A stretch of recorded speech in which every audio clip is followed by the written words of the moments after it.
Kilo ஒன்று 25 ரூபாயாக உயர்த்தப்படுகிறது. கிட்டத்தட்ட ஒரு 95% விலை உயர்வு. இப்படி படிப்படியாக இந்த விலை உயர்வுக்கு காரணம் தமிழ்நாடு அரசே பொறுப்பல்ல. மத்திய அரசாங்கத்தின் நிர்பந்தத்தின் காரணமாக மத்திய அரசாங்கம் மானியங்கள் கிடையாது என மறுக்கிற காரணத்தினால் இப்படி ஒரு விலை உயர்வை அறிவிக்க வேண்டிய நெருக்கடிக்கு மாநில அரசு உள்ளாகி இருக்கிறது. ஆகவே இது போன்ற பல்வேறு பிரச்சனைகள் இருக்கின்றன. மாநில உரிமைகளை காப்பாற்ற முடியாத, மாநில நலன்களை காப்பாற்ற முடியாத அரசாங்கமாக மத்திய அரசாங்கம் போடுகிற உத்தரவை நிறைவேற்றக்கூடிய ஏறத்தாழ ஒரு கொத்தடிமை போன்ற நிலையில் நம்முடைய மாநில அரசாங்கம் செயல்பட்டு கொண்டு இருக்கிறது. இது தமிழ்நாட்டு மக்களையும் தமிழ்நாட்டு உரிமைகளையும் நலன்களையும் மிக கடுமையாக பாதிக்கக்கூடிய செயலாகும்.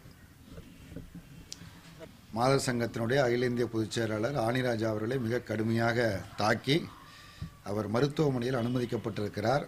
இது மிக கடுமையான கண்டனத்திற்குரியது. இவ்வாறு தாக்கப்பட்டதை கண்டித்து நாடு முழுவதும் இந்திய கம்யூனிஸ்ட் கட்சியின் சார்பிலும் மாதர் சம்மேளனத்தின் சார்பிலும் நாடு முழுவதும் பல்வேறு மாநிலங்களில் கண்டன ஆர்ப்பாட்டங்கள் நடைபெறுகின்றன. தமிழ்நாட்டிலும் இந்த ஆர்ப்பாட்டங்கள் இன்றும் நாளையும் தொடர்ச்சியாக நடைபெறும். தனிநபர்களை, அரசியல் தலைவர்களை தனிப்பட்ட முறையில் தரம் தாழ்ந்த முறையில் தாக்கி பேசுவது, அறிக்கையில் வெளியிடுவது, வன்முறையை தூண்டக்கூடிய முறையில் பேசுவது போன்ற நடவடிக்கைகளில் தொடர்ச்சியாக ஈடுபட்டு